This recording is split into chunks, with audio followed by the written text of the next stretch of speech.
Hello. Hello. नमस्कार madam, वृद्धाश्रमात phone लागलाय. हा बोला. मला थोडी माहिती पाहिजे होती. आपले अ, चार्जेस वगैरे कसे आहेत? सर आपण कुठून आहात? मॅडम मी पुण्यावरनं बोलतोय. ओके. आपण म्हणजे काय शेती करता, जॉब वगैरे काय? नाही, मी जॉब करतो, पण शेती वगैरे आहे आम्हाला. अ, ओके ठीक आहे. आमचा पत्ता कोणी दिला तुम्हाला? आणि माझे एक फ्रेंड आहेत, त्यांच्या अच्छा. रेफरन्सने मिळाला मला. ओके. हा. बोला. कोणाला म्हणजे घेऊन येणार आहात अ, तिकडे? नाही, माझ्या आईसाठी विचारत होतो मी. ते मग तिथे फॅसिलिटी वगैरे मला त्याबद्दल माहिती पाहिजे होती. म्हणजे सोय वगैरे कशी आहे तिथे आपल्या इथे? सर, तुमच्या घरामध्ये जी सोय आहे ना तशीच आमच्या इथे आहे. तुम्ही येऊन बघितलं तरी चालेल. नाही, थोडी बेसिक माहिती दिली तर बरं पडेल. म्हणजे म्हणजे कशाबद्दल माहिती पाहिजे? जेवणाबद्दल, राहण्याबद्दल, जेवणाबद्दल किंवा उठण्या. राहण्याबद्दल कसं आहे तिथे? सर, आपल्या इथं जे हे वृद्धाश्रम आहे ना, हे जवळपास 5 एकर मध्ये आहे. ओके. इथं बाकीची जी सोय आहे, संडास, बाथरूम म्हणा, बेडरूम म्हणा, वैयक्तिक बेडरूम आहे, बेड स्वच्छ, रूम सगळी क्लीन आहे. तुम्ही येऊन बघितलं तर तुम्हाला उत्तमच, म्हणजे खूपच छान वाटेल. ठीक आहे, मग मॅडम आपले चार्जेस किती आहेत? नाही सर, आम्ही चार्जेस वगैरे काही घेत नाहीये. नाही, पण मला माझ्या रेफरन्स मध्ये तुम्ही मित्राने नंबर दिला, त्याने हा. सांगितलं की चार्जेस वगैरे आहेत, पे घेतात म्हणून ते. नाही सर, आपण एकही रुपया घेत नाही. मग हा. मॅडम एक विचारू काय तुम्हाला? हा बोला ना सर. मग तुमचं मेंटेनन्स कसं वगैरे करता तुम्ही? सर, आम्ही सहखर्चाने करतो. आम्ही स्वतः चालू केलेलं आहे. आम्ही कुणाचे पैसे वगैरे काही घेत नाहीये. अच्छा. हा. मग मला तुम्ही सांगा, तुम्ही किती भाऊ आहेत? नाही, मी एकुलते एकच आहे, मला भाऊ नाहीये. हा. मग तुम्ही आईलाच ठेवणार आहे ना? हो हो. बरं, त्याचं कारण का? म्हणजे त्यांचं वय वगैरे किती आहे काय? त्यांचं वय आता 65 आहे, 65 वय. मग तुम्ही का ठेवता इथे? नाही, काय होतंय आता ते त्यांचे ते वय झाले, मग ते हँडलिंगला प्रॉब्लेम होतोय मग सगळं ते. आणि ते त्यामुळं आता म्हाताऱ्या माणसांचं माहितीच आहे ना तुम्हाला. हा सर. हा. मला सांगा, तुम्हाला किती मुलं आहेत? मला 2 मुलं आहेत मॅडम. ओके. आणि बायको? बायको एकच असते ना. ओके. ठीक आहे. म्हणजे तुमचा फक्त तुम्ही फॅमिली म्हणजे 4 आणि तुमची आई 5 जण आहेत ना? हो हो हो. मग तुमचं स्वतःचं फ्लॅट, घर, जागा काय? आहे आहे ना आहे. स्वतःच आहे. हा, आमचा 3 BHK चा फ्लॅट आहे. ओके. इथं धनकवडीमध्ये आहे. ओके. अच्छा. ठीक आहे सर. आणि पूर्वी तुमची आई काय करायच्या, म्हणजे तुम्ही लहान असताना वगैरे? माझी आई शेतीच करत होती. मग तुम्ही लहान असताना तुमची आई शेती करायची आणि तुम्हाला काय पाळणा घरमध्ये ठेवलं होतं का? नाही नाही, आई मला सांभाळायची ना. आई कशी पाळणा घरात ठेवेल? ओके. म्हणजे तुम्ही लहान असताना तुमच्या आईने तुमचा सांभाळ केला. हो हो. म्हणजे तेव्हा तुम्ही आईला जड झाला नाही. म्हणजे तुम्हाला आता आई जड व्हायला लागली का? तसं नाहीये मॅडम, कसं आहे हा. आता आईचं वय झाल्यामुळं बायकोचं पण पटत नाही, मग त्यामुळं उगाच भांडणं होणं हा पण प्रकार होतोय. मग आणि जर एक मीही मिनिट बाहेर असतो कधी कधी. एक मिनिट हा बोला.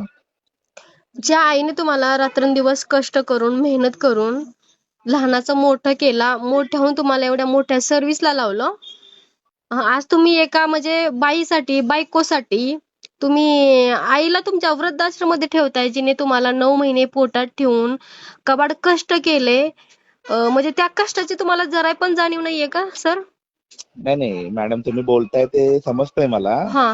मॅडम, तुमचे चार्जेस काय असेल ते पे करतो मी. नाही हवं नाही, तर आत्ता चार्जेस वगैरे आत्ता तुम्हाला नाहीये. फोन पे मारतो मी, काही नाही टेन्शन नाही, नाहीये. आम्ही पैसेच घेत नाहीये सर. फक्त मला तुम्हाला एवढं सांगायचं आहे, तुमचा 3 BHK फ्लॅट आहे, तुम्हाला 25 का 30 एकर म्हटला, तेवढी शेती आहे.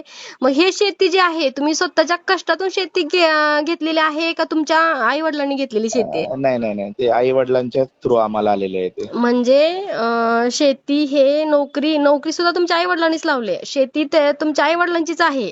आणि तुम्ही बायकोसाठी तुमच्या आईला वृद्धाश्रम ठेवताय. जरा तुम्ही स्वतःला लाजा की थोडं तरी.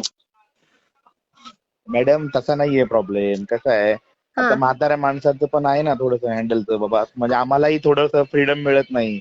कुठे जायचं म्हणल्यावर होत नाही ना, मग मग आई असल्यामुळे आम्हाला कुठे जाता येत नाही. अहो त्या पूर्वीचा विचार करा ना, की ह्या वयात म्हणजे जेव्हा तुम्ही लहान होता तेव्हा माझ्या आईनं माझ्यासाठी किती काही काही म्हणजे कष्ट उचलले असतील.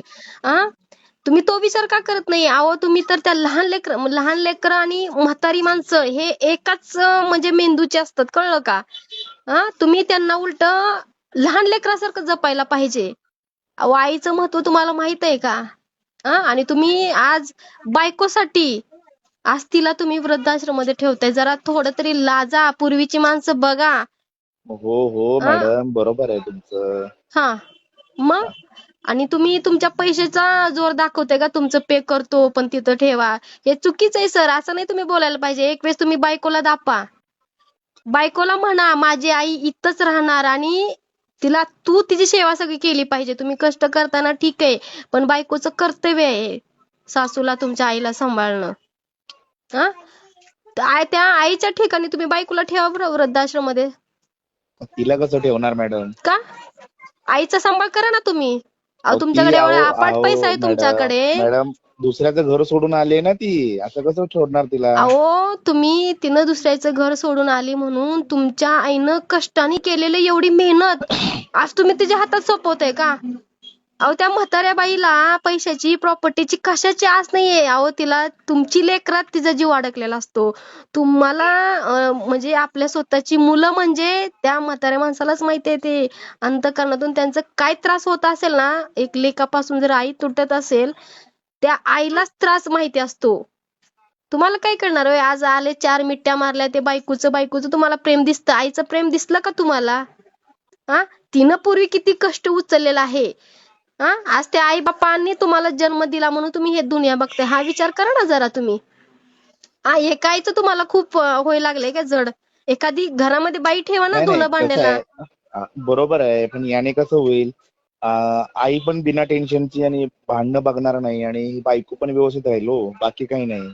अहो हे सगळं माणसाच्या हातात असतं. घरातल्या बायकांना कसं ठेवायचं. कुठं मेंटॅलिटी आहे नुसता पैसा पैसा पैसा पैसा सगळं नाही हो सर. माणुसकी जपा माणुसकी आणि माणसं सोडा. आपल्या आईला माणसं जपणं झाले ते विशेष वाटतं. एवढे पैसे तुमचे, एवढी शेती, एवढं घर तुमचे जाळायचेत का? त्या ठिकाणी घरात म्हातार माणूस असणं हे अहो तुम्हाला काय सांगायचं. ज्यांच्या घरात आई वडील नाहीत ना त्यांना जाऊन विचारा आई नसल्याचा काय त्रास होतोय त्यांना. आणि तुम्ही सरळ म्हणताय वृद्धाश्रम मध्ये ठेवायचे म्हणून. पटत नाहीये. आज त्या बायकोसाठी का त्या बायकोनं तुम्हाला असं काय प्रेम दिलेलं आहे? मॅडम तुमचं बोलणं मी समजू शकतोय. तुमच्याकडे सगळ्या गोष्टी आहेत. तुम्हाला जड नाहीये ती आई. एक बरोबर काम आहे. करा. तुम्हाला जर वाटत असेल ना की नाही तुमच्या आईला ठेवायचंच आहे तर एक काम करा. जसं तुम्ही वृद्धाश्रम मध्ये आईला ठेवता ना तर त्यांच्या आई वडिलाची जे कष्ट कमाई आहे त्यांची घर शेती पैसा ते सगळं तुम्ही अनाथ आश्रमला दान करा. तसं कसं करणार मॅडम? का? मग त्यांनी कमावलेले तुम्हाला पैसे प्रॉपर्टी ठेवायच्यात आणि तुम्हाला आई जड व्हायला लागले का? तुमचे चार्जेस देणारच ना आम्ही. आम्हाला दान नका करू. आम्हाला नका. आम्ही घेणार नाहीये. तुमचे डोळे फक्त आम्ही उघडतोय. आम्हाला दान नकोय. तुम्ही दुसऱ्या ठिकाणी दान करा जाऊन तिकडे. आम्ही तुमच्या आई सांभाळायला तयार आहे. पण तुम्हाला लाज वाटायला पाहिजे जरा तरी. त्यांची प्रॉपर्टी मॅडम त्यांची सगळं तुम्हाला पाहिजे पण आई वडील नको आहेत का? मॅडम असं कसं बोलताय तुम्ही? असं कसं म्हणजे? आम्ही तुम्हाला जरा इन्क्वायरी तरी करायला फोन केलाय, तुम्ही इन्क्वायरी आम्हाला नाही. सुनावताय. इन्क्वायरी नाही तुम्हाला सांगून द्यायला लागलोय. तुम्हाला पटवून द्यायला लागलोय आईचं महत्व काय.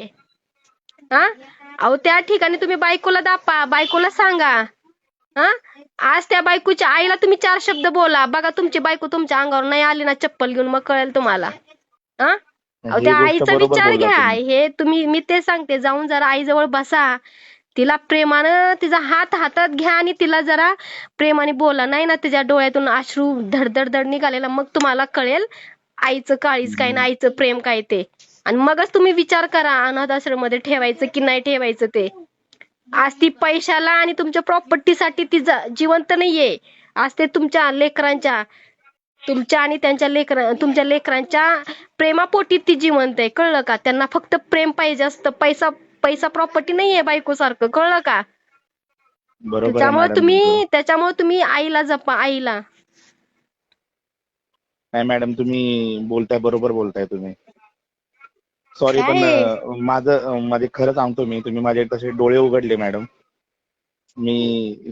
चुकीचं म्हणजे ठीक तसं आहे हो योग्य सर, मला काय योग्य म्हणायचंय, योग्य मी योग्य ठिकाणी फोन केला असं वाटायला लागलंय मला. मला काय म्हणायचंय, ठीक आहे जे ते आई वडील आहेत त्यांना पाठिंबा कुणाचाच नाहीये, मुलगा नाही, मुलगी नाही, नातेवाईक, त्यांना ते आमच्याकडे भरपूर लोक आहेत तसे की त्यांना पाठिंबा म्हणजे नाही कोणीच नाहीये, मॅडम, नातेवाईक नाहीत, तुम्ही आई वडील तुम्ही नाहीत, पण बोलताय ना तुम्ही मला, एवढे मला खरंच पटलं ते.